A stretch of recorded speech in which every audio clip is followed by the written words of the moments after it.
कौन थी वो? मैं 8 महीने की प्रेग्नेंट थी और अपनी डिलीवरी के लिए अपने मायके गई थी। माँ ने मुझे फ़ोन पर बताया, घर के पीछे की तरफ जो खाली ज़मीन थी ना, वहाँ पर एक नया कमरा बनवा लिया है। इतने सालों के बाद जैसे ही अपने घर में कदम रखा, कुछ अलग सा लगा। माँ, ये घर के पीछे की तरफ नया कमरा बनवाने की क्या ज़रूरत थी? अरे बेटा, घर के पीछे दूर दूर तक खाली ज़मीन है।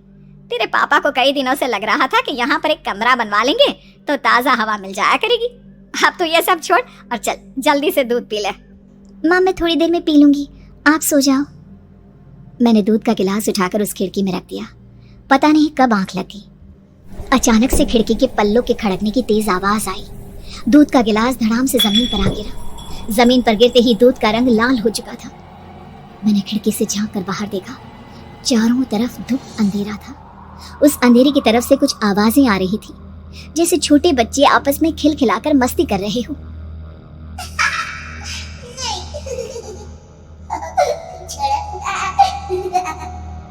इतनी रात को इतने घनघोर अंधेरे में बच्चों की आवाज कैसे आ रही है?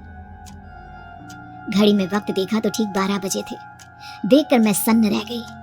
बुरी आत्माओं और भूतों की कई कहानियां मैं सुन चुकी थी। वक्त भी कुछ ऐसा ही था। ऊपर से मैं प्रेग्नेंट। सुना था कि ऐसे वक्त में अक्सर बुरी आत्माएं औरतों का पीछा करती हैं, तो क्या मेरे पीछे भी?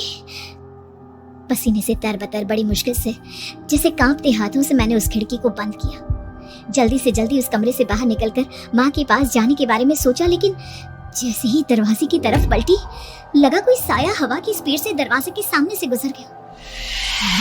मेरे गले में अटक कर रह गई। मैं जोर से चीख कर माँ को बुलाना चाहती थी, लेकिन वो आवाज खुद मेरे कानों तक नहीं पहुंच पा रही थी। तो माँ तक कैसे पहुंचती?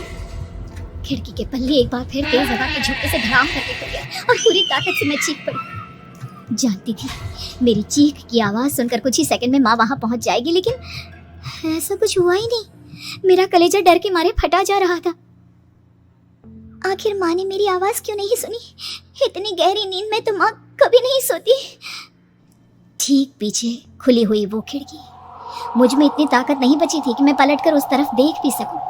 हवा का एक सनसनाता हुआ झोंका उसी वक्त मेरे कानों से आकर टकराया। लगा जैसे किसी ने दबी हुई आवाज में धीरे से मुझसे कहा, चली जाओ यहाँ से। मैंने दोनों हाथ अपने कानों पर रख लिए और एक बार फिर ताकत लगाकर जोर से चीखने की कोशिश की। माँ! पापा! मेरी आवाज उस कमरे की दीवारों से टकराकर वापस मुझे ही सुनाई दे रही थी। जितनी ताकत के साथ मैंने चीखने की कोशिश की थी, कुछ ही देर बाद उससे कहीं ज्यादा तेज और दर्दनाक चीख मुझे सुनाई देने लगी। ये आवाज ठीक मेरे पीछे खिड़की से आ रही थी। वो आवाज मेरे कानों में पिघलते हुए लोहे की तरह गिर रही थी। उन आवाजों में हैवानियत थी। वो आवाजें किसी इंसान की नहीं है, इतना मैं समझ चुकी थी। कांप रहे हाथों से मैंने अंधेरे में कुछ ढूंढने की कोशिश की। तभी अचानक मेरा हाथ बेड पर रखी टॉर्च पर पड़ा। किसी तरह ताकत लगाकर टॉर्च का बटन ऑन किया, लेकिन ये क्या? सामने दरवाजे पर 3 छोटी लड़कियां खड़ी हुई थी। उनके हाथ में स्टील के चमचमाते हुए चाकू थे। मैं घबराकर लड़खड़ाई और पीछे की तरफ हटी, लेकिन तब तक वो मेरे पास आ चुकी थी। उनकी गर्दन टेढ़ी थी और उनके हाथों के वो चाकू मेरे पेट को निशाना बनाने को तैयार। मैं जोर से चीखी, नहीं, छोड़ दो मेरे बच्चे को, मत मारो, मत मारो, छोड़ दो मेरे बच्चे को। सोनाली, सोनाली, क्या हुआ बेटा? तू इतनी डरी हुई क्यों है? उठ बेटा, क्या हुआ?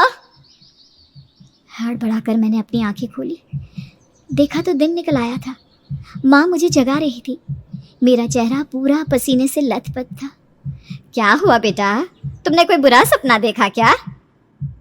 मैं अभी तक अपने पूरे होश में नहीं थी। वो मेरे बच्चे को मार देगी माँ। वो लड़की मेरे बच्चे को। मैंने घबराकर अपने पेट को छुआ।